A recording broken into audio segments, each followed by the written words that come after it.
last 8 years. More economic stagnation and less affordable health care. More high gas prices and less alternative energy. More jobs getting shipped overseas and fewer jobs created here at home. More skyrocketing debt and home foreclosures and mounting bills that are crushing middle-class families. More war and less diplomacy. More of a government where the privileged few come first and everyone else comes last. Well, John McCain says the economy is fundamentally sound. John McCain doesn't think 47 million people without health insurance is the crisis. John McCain wants to privatize Social Security, and in 2008, he still thinks it's okay when women don't earn equal pay for equal work.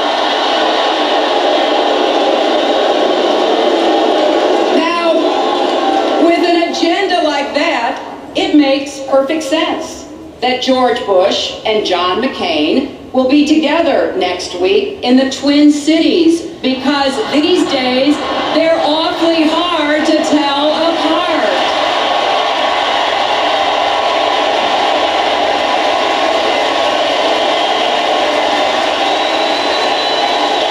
You know,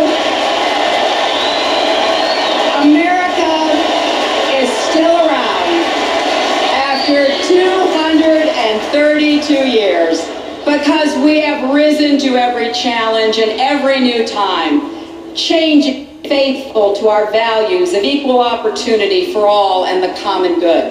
And I know what that can mean for every man, woman, and child in America. I'm a United States Senator because in 1848, a group of courageous women and a few brave men gathered in Seneca Falls, New York, many traveling for days and nights to participate in the first convention on women's rights in our history. And so dawned a struggle for the right to vote that would last 72 years, handed down by mother to daughter to granddaughter and a few sons and grandsons along the way. These women and men looked into their daughters' eyes and imagined a fairer and freer world, and found the strength to fight, to rally, to picket, to endure ridicule and harassment and brave violence and jail. And after so many decades, 88 years ago on this very day, the 19th Amendment, giving women the right to vote, became enshrined in our Constitution. My mother was born before women could vote. My daughter got to vote for her mother for president. This is the story of America, of women and men who defy the odds and never give up. So how do we give this country back to them? By following the example of a brave New Yorker, a woman who risked her lives to bring slaves to freedom along the Underground Railroad. On that path to freedom, Harriet Tubman had one piece of advice. If you hear the dogs, keep going. If you see the torches in the woods, keep going. If they're shouting after you, keep going. Don't ever stop. Keep going. If you want a taste of freedom, keep going. And even in the darkest moments, that is what Americans have done. We have found the faith to keep going. I have seen it.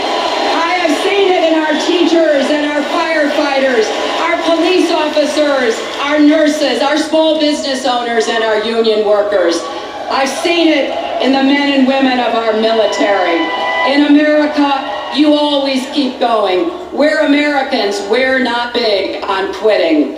And remember, before we can keep going, we've got to get going by electing Barack Obama the next president of the United States.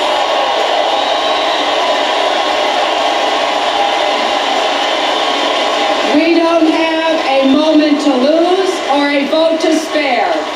Nothing less than the fate of our nation and the future of our children hang in the balance. I want you to think about your children and grandchildren come election day.